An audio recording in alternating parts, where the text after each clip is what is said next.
So I'm sitting at home right now. My husband is going to be working doubles this whole week. A lot of overtime. We have our anniversary coming up, so he wanted to work overtime so that hopefully we can find somebody to babysit the kids so that we could go somewhere. For us, our family never watches our kids ever. Trying to find somebody to watch our kids is a nightmare. Either we find someone and then they complain you have to be home by 6 o'clock, which is ridiculous. If I'm going out to dinner and a movie, I'm not going to be home by 6 o'clock. So, and then the other half is, his family, his grandma is older and she's not doing very well, so we wouldn't have her watch the kids, even though she offers and she wants to.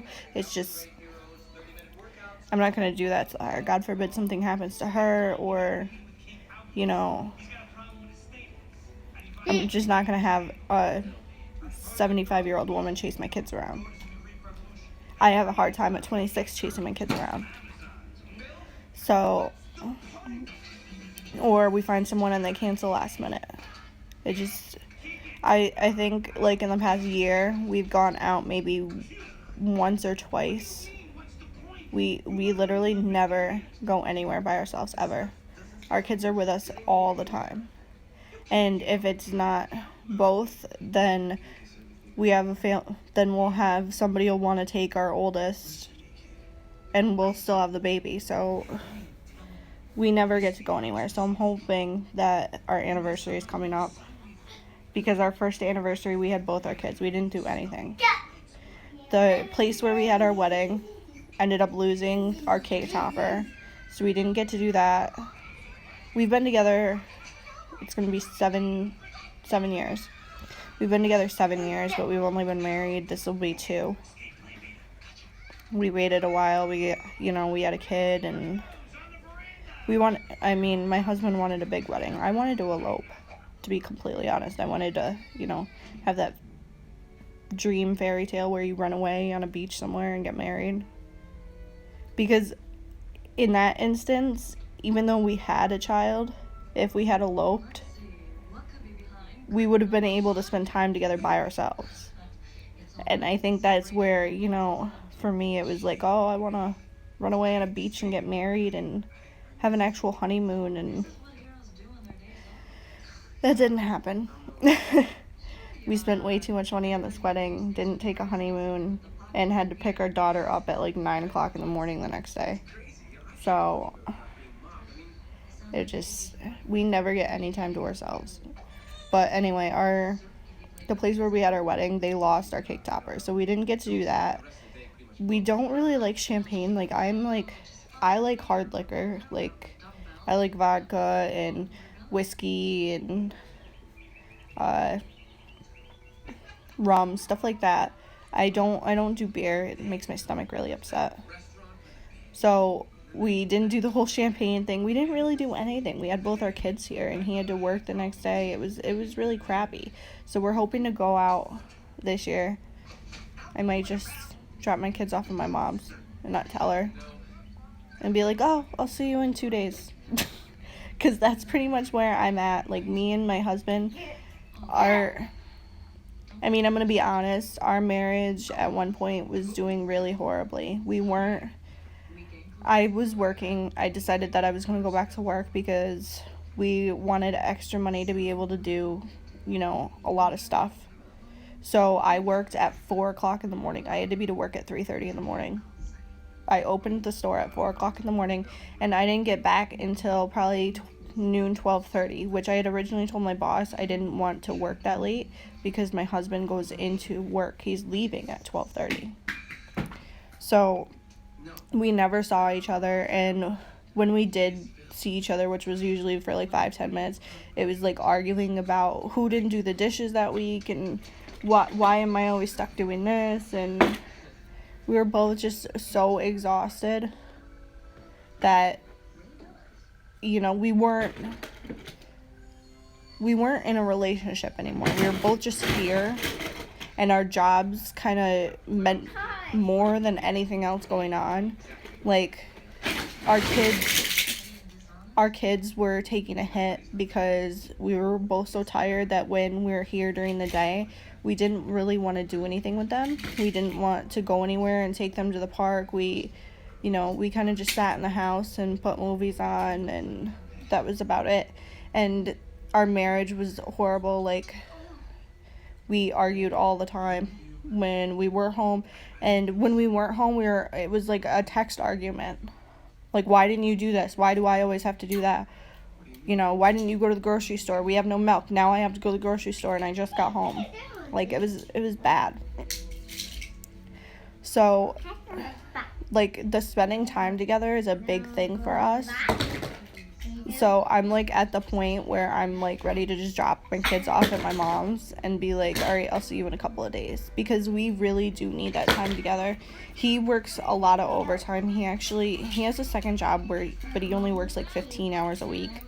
It's very minimal, but he works a lot of overtime in his current job because that allows us to do things. It allows us to take our kids, to the zoo and the Discovery Center, and, to take them to a water park this summer, stuff like that. And right now, the overtime is paying for our cars to get fixed. My car was like, it didn't even pass inspection. It needed back brakes, and his car needs brakes now too. And even though he leases, you still have to pay for that kind of stuff, so he has to go and pay for that, so he's driving my car around, which sucks because that leaves me home, like, stuck here, stranded.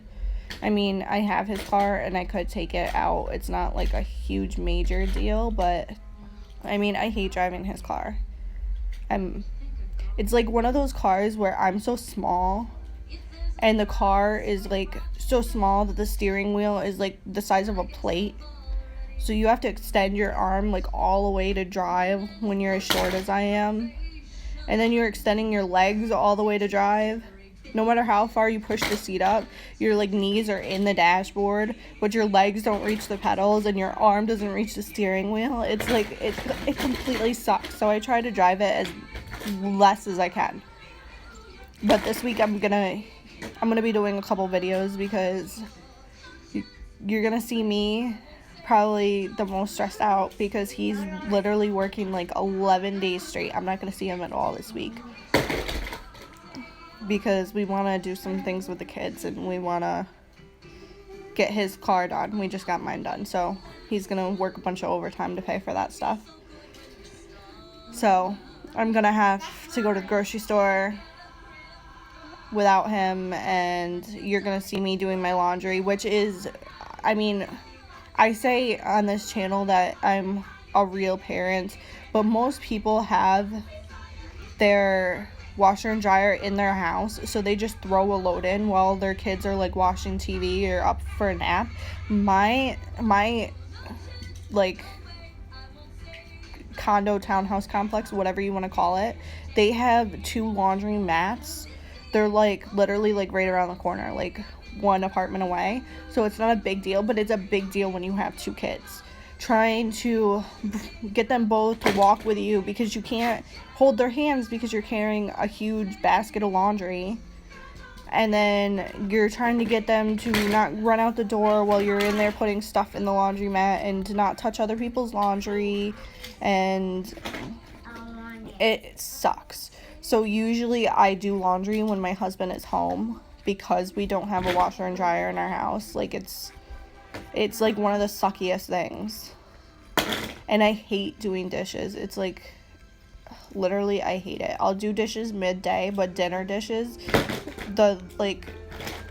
my husband is home for like 5 dinners a week. So usually I cook and I help and we give the kids a bath and everything, and I read the kids their bedtime story, and I put them to bed, and he does the dishes. Like, that's usually our deal, because I mean, I spent like an hour cooking dinner while you just sat there. So I mean, he can't cook. I love him to death, but he can't cook. He can make like mac and cheese and I taught him how to make French toast. So that was a win. Because now he can make breakfast, but he doesn't like eggs. So he doesn't make the kids eggs in the morning either. I mean, I make them eggs every once in a while with hollandaise sauce. My kids don't really like eggs all that much either. To be honest, I think they get that from their dad. But another thing that I wanted to talk about is, how do you moms do it? Like, I am so, like, irritated all the time as far as, like, my husband not eating vegetables. Like, my kids, I make them sit down and eat their food, and I will make vegetables for dinner, and my son is great about it. He loves his vegetables. My daughter, she loves her vegetables, but it's, like, one of those things where daddy will go, yuck, I'm not eating that, and then she'll be like, yuck, and I'm like, you just ate that, like, 3 days ago when your father wasn't here and you ate your whole bowl. So I'm not understanding. So now he'll sit there and, like, he'll only eat, like, the meat, and then he'll complain because he's like, oh, well, you didn't make enough food. What, am I supposed to make, like, 3 different meals for everyone? Like, I'm sorry, but I was taught in my household when I grew up, I was raised by my grandparents, and you ate what was being made. Like, you didn't have a choice. If you didn't like it, then you didn't eat that night. That's just the way it was. Like, she worked full time, and she did not make, 5 different meals for everyone. There were some nights where my grandfather, like, he hated stroganoff, so he would go and bring home, like, a sub from Subway or something. And I tell my husband that. I'm like, but you need to eat it after the kids are in bed. And he won't do that. Like, he'll just sit there at the table and he'll eat the meat and then he'll complain. And then he's also complaining because he's not losing weight. And I'm like, you're working out and you got a gym membership and everything, but you barely go to the gym because you work so much overtime. And then when you do work out, you're not losing weight because you're eating all this processed food. Like, anything that says on the package that it can be cooked in the microwave means it's already pre-cooked. And it means it's not really good for you. I mean, I'll be totally honest. I make my kids, microwave dinners, like, probably at least once a week. Hey! No screaming. What is he doing? What are you doing? He's not doing anything. Anyway, do you want to say hi to YouTube? Mm-hmm. Say hi. Hi. Ew, don't show them your food. That's yucky. You want to say hi?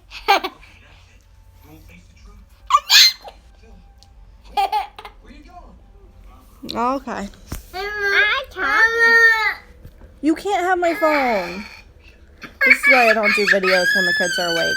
I'll be totally honest, because he's like a freak. Why are we screaming? Yeah, put your head down because you know better. We don't scream like that.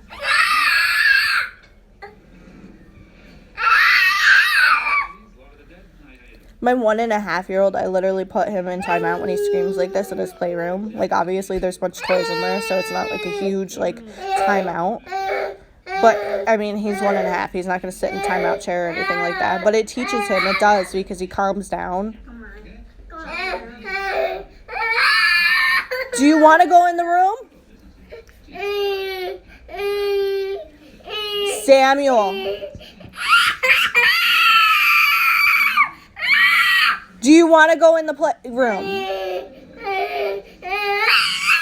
All right.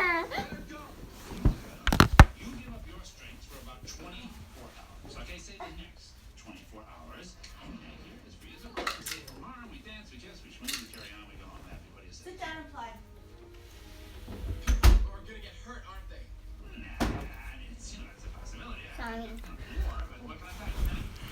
Sorry about that, guys, but that's the one thing I hate is the screaming. Like, it just grates on my nerves, and I get migraines a lot, so, like, the screaming, it just pierces through my head, and it causes me to have migraines. So that's one of the things, that and hitting, that I just, even at 1.5 years, I just don't allow him to do. I'm watching too. What? Alright, Mommy's doing a video for her YouTube channel. Mm-hmm. Uh-oh. So, anyway, so I do probably like, just for an easy night, I'll do microwave dinners like one night a week. So that, so I can get some like bigger cleaning done. Like when I have to like mop my floors and stuff. Cause I mean, hey, I am doing a YouTube video. I'm playing video. Stop copying what I'm saying. It's not amusing. Okay, hi. You did say hi. Why don't you go watch your movie?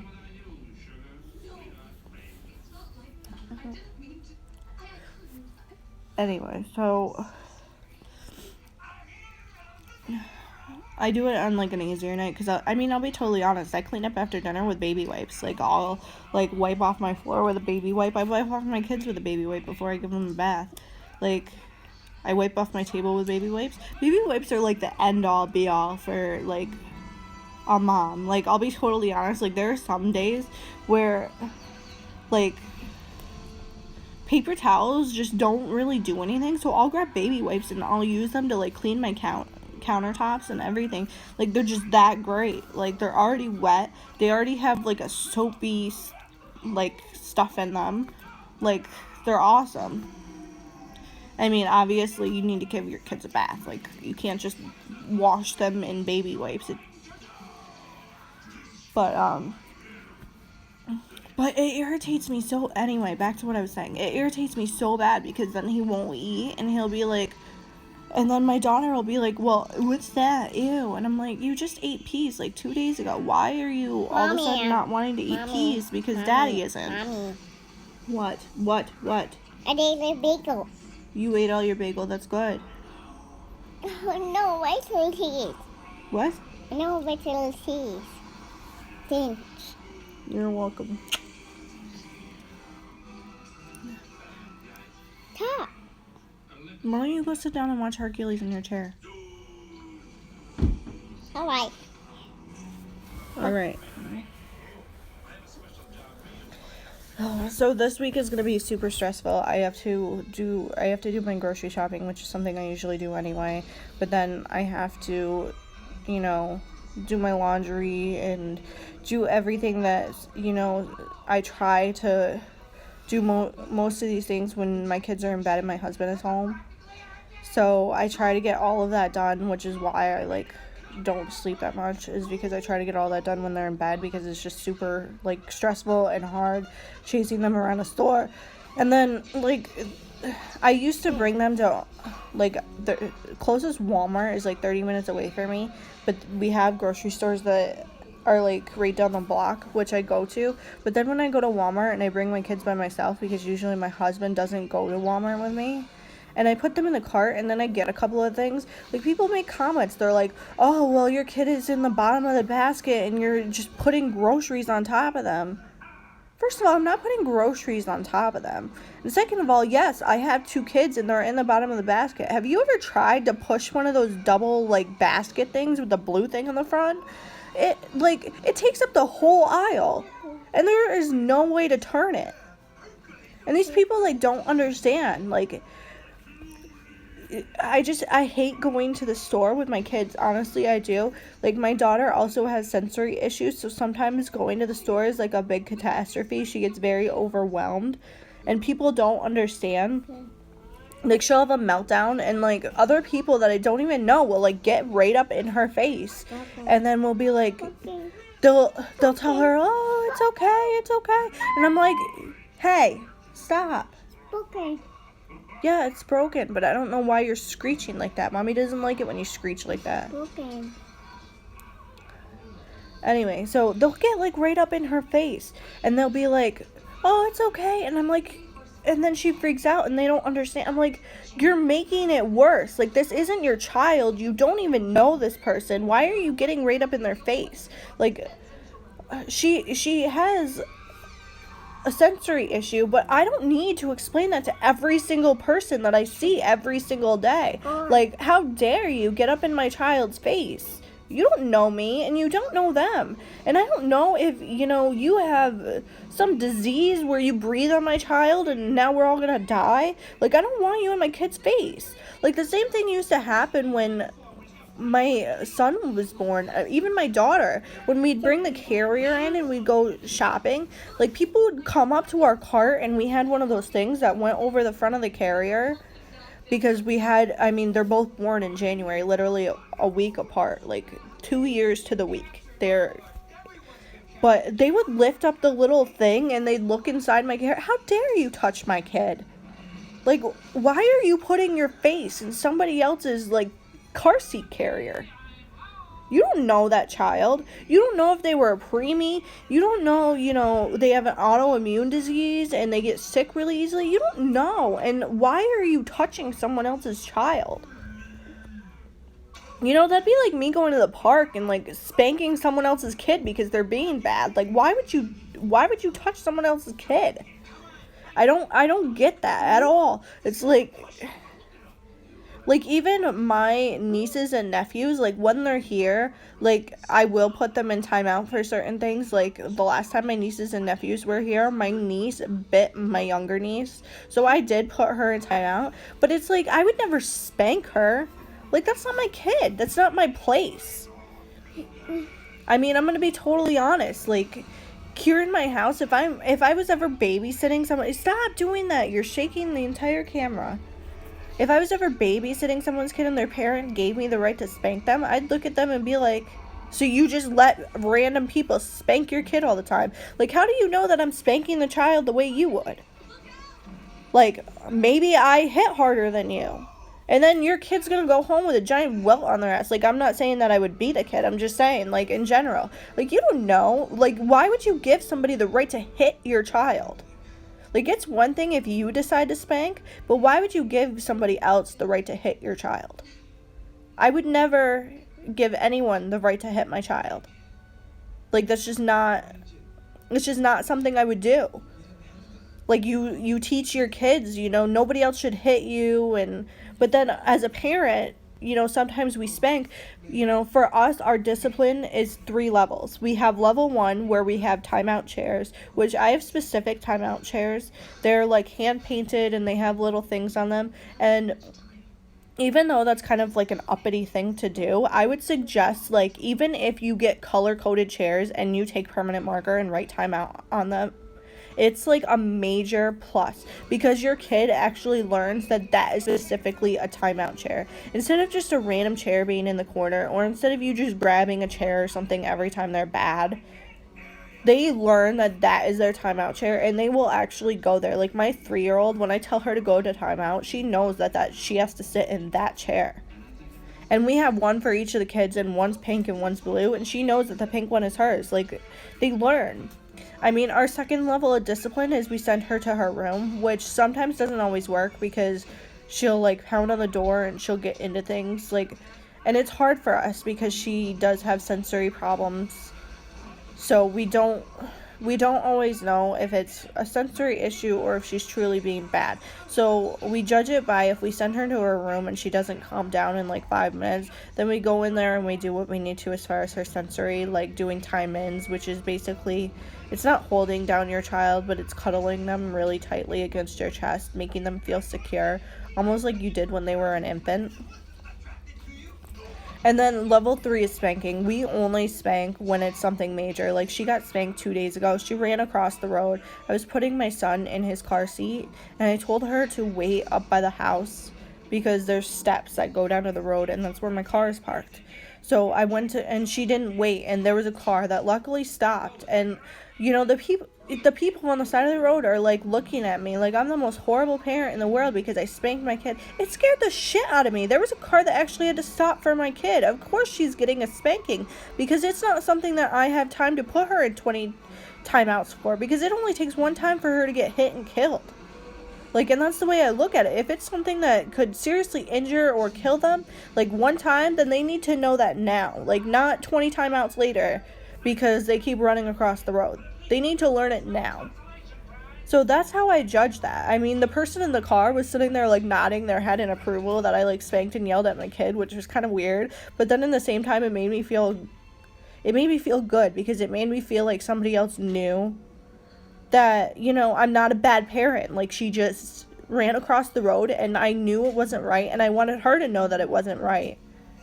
You know, but then you have these parents that look at you like, "Oh my god, she spanked her kid.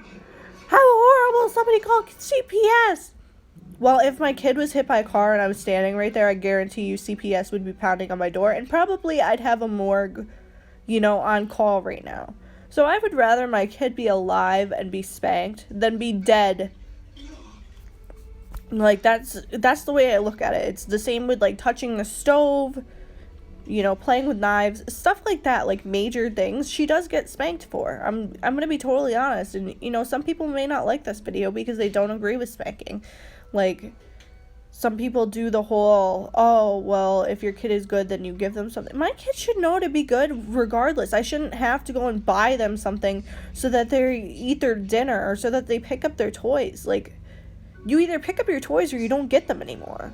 Like, I will take them away and go give them to somebody else who would appreciate them. Because there are a lot of kids out there that don't have what you have. So, you know, that's the way that I was taught. You don't get rewarded just for doing things that you should be doing. You know, my sister got straight A's and she never received anything for getting the straight A's. You know what she received? She received a diploma. She was on honor roll 5 times. She received scholarships to go to school, and now she's going to her second college and she's got scholarships to go to that. You know, that's what you get when you do these things. You know, my kid doesn't need toys to tell them that they need to do something that they're supposed to be doing. That's part of parenting. You know, I'll be honest, in the store, it's easy to just give your kid something because they're screaming their head off. And I'll be honest, I've done it before. I have. I've been in one of those situations where I needed to do a lot of grocery shopping, and I knew it was going to take me like 2 hours, and the kids wanted something that I had originally told them no, and they kept screaming, and I was like, "You know what, just fine, just take it, because at that point, it's just not worth arguing.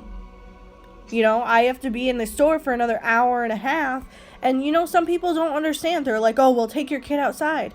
If I took my kid outside every time they, like, misbehaved a little in a store, I would never get anything done. I wouldn't do my grocery shopping. I wouldn't be able to do, you know, anything. I wouldn't be able to even buy my kid diapers that they need.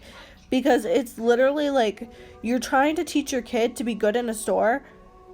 And back in the day, you know, people spanked their kids when they were bad in the store. They yelled at their kids when they were bad in the store. Now it's a big no-no. So now they're like, "Oh, well, take your kid outside."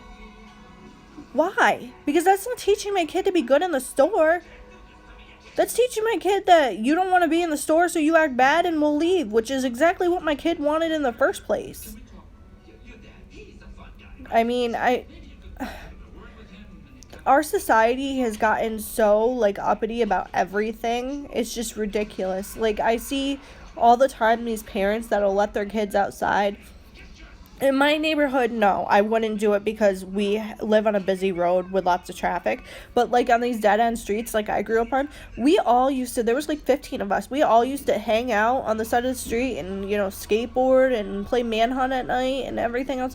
Now it's like, if you don't have a parent, like, 5 inches away from you at all times, CPS is getting called and the cops are getting called. It's ridiculous. Like, your kid can't even go outside and freaking pick a dandelion without somebody calling CPS. And I don't understand, because I don't know what happened to make our society change that much. It's like you had these, you know, scantamomies that got on Facebook and social media one day and just decided it's not okay for anybody's kids to ever do anything without somebody helicoptering over them. And I refuse to helicopter over my kids. Like, you get a boo-boo, it's part of life. Like, you scrape your knee, it's part of life. You get dirty, it's part of life. I'm not going to helicopter over my kids and prevent anything from ever happening to them. Like, obviously, I'm going to prevent them from being hit by a car or prevent them from, getting taken by a child molester, stuff like that, like major things. But as far as the little things, your kids need to experience life to learn. That's how they learn. They're not going to learn anything if you don't let them experience anything.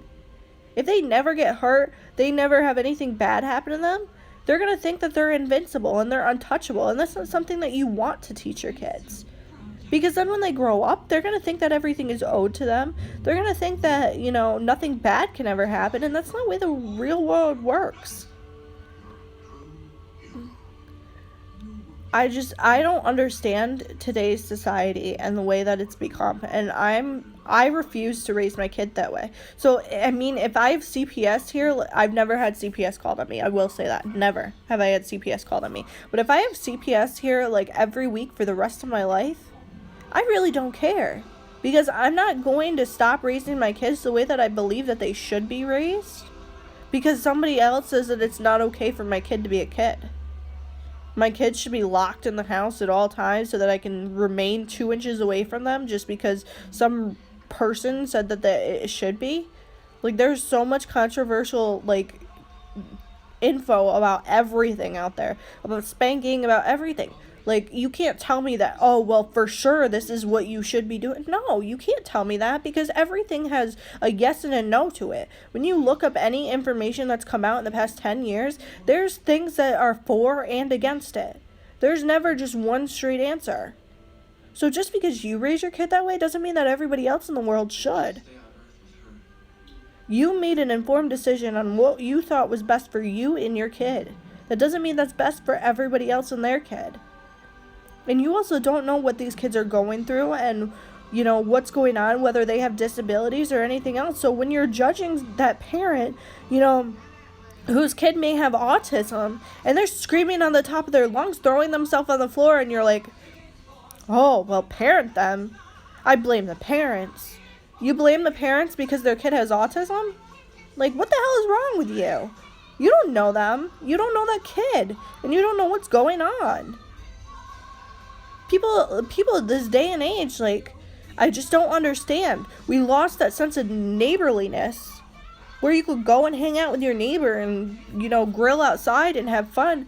But then we decided that we needed to be in each other's lives about everything else. I don't understand that. You don't need to know what's really going on, but you need to make assumptions and downgrade people. I refuse to raise my kids like that. I refuse to be like that. I refuse to be scared that, if I, spank my kid for running across the road, that somebody's going to call CPS on me. I'm just not going to live like that. Mommy. What, baby? It's over. It's over? Mm-hmm. Well, Mommy's done with her video, too.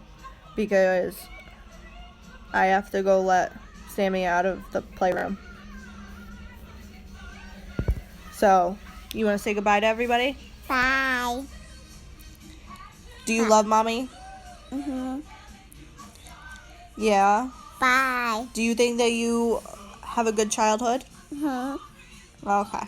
Because that's all that matters.